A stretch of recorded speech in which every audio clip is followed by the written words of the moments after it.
ericmuadid.com as a response to your email about the timing of this stock, CGX. One thing I would like to do here is, because it's easier sometimes to explain via video as opposed to trying to explain it, by email. It's hard to write down some of these answers anyway.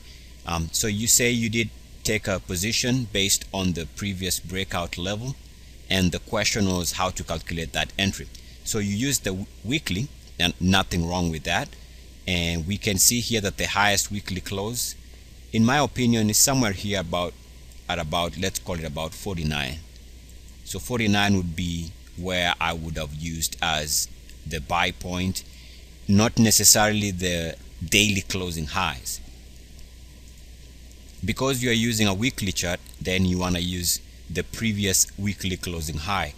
Whenever you are using the monthly, then you can use the previous monthly closing high. For example, let's take a look at the monthly. And personally, I prefer to go with the monthly chart because it tends to give you an earlier entry point. Here we can see that the buy point is a little bit below 49. Let's call it about 48.50. As you can see here, that could have given you an earlier entry point on the monthly. And of course, once the stock moves above that, then it triggers the buy signal, which is somewhere around there. So the monthly, in my opinion, is also another way to take a look at it. And so on the monthly chart, you want to use the previous monthly closing high. That's as simple as it gets. And so we go back to the weekly. We can see that the weekly here was your highest close throughout this period here. This was the highest close. And so as the stock jumps above that, that was a buy signal. Now you say that it has triggered a stop. I don't think there's anything wrong with that stop, in my opinion, because a couple of observations here. It seems to me like the stock is now starting to turn around. We can see that there was a break here of the previous highs here. So this break in the RSI, the stock did go sideways and then finally drop here before recovering. And you can see that what it's doing, in my opinion, right now is the stock has come back to test that break level in July. And so if you draw a line like that, you can see what happened recently as the stock went to record new highs in price on the weekly chart, but the RSI did not follow through. In fact, the RSI is confirming resistance at the previous break level.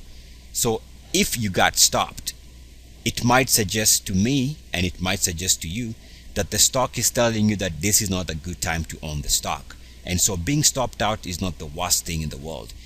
In fact, if you take a look at the Canadian market right now, you can see that this stock has been behaving better than the Canadian market itself, because the stock recently was making new highs, while the Canadian market as of this past week is closing at fresh multi-year lows. So the environment by itself is not bullish.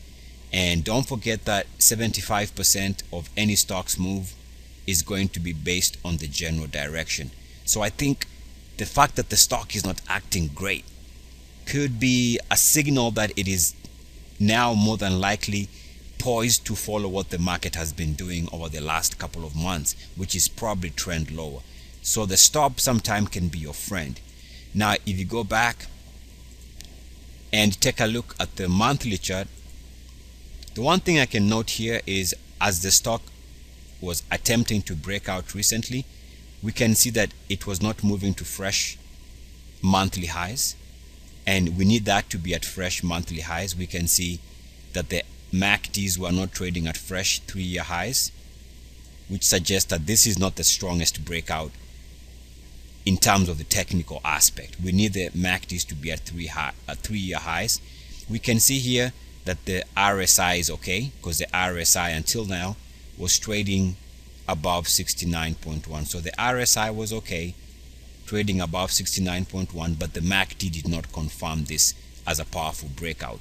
So there's another reason why even owning the stock, in my opinion, is a little bit suspect. If you go back to a long-term monthly view, you'll see that since 2009, the stock has had a nice run. From a visual perspective, the stock broke out here and we can see that it's had multiple breakouts after a period of rest periods.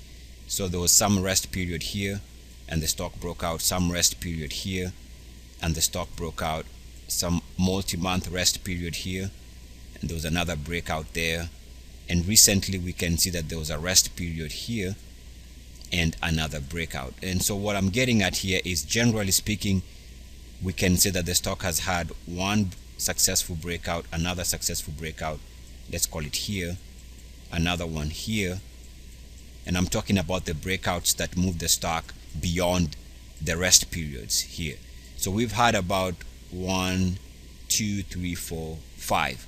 Generally speaking, stocks will not have more than 5 to 7 successful breakouts over a period of time before a major correction. So again, we see that maybe the stock has had a nice run since 09 and is due for some type of a correction. So getting stopped out, in my opinion, was not the worst thing in the world. And to go back to answer your question, which was the reason for this video, the entry point on the weekly was either here at 49, or you could have used the monthly chart, which I encourage you to do. Figure out what the previous monthly closing high on a 52-week basis was, or recent monthly closing high, and that can also be used as an entry point. So on the weekly, use the weekly closing high previously recorded, or on the monthly, use the recent monthly closing high, so you can determine where your entry is. For example, here we can see that here that was the monthly closing high, and so the breakout did take place somewhere around here on this monthly chart. Either way, the weekly or the monthly can give you a nice entry point. And so to answer your question, I believe 49 on the weekly was the way to look at this one based on that previous weekly closing high. Eric Mwaded, Mwaded.com. I hope this answers your question. Good luck, peace, and blessings. EACS.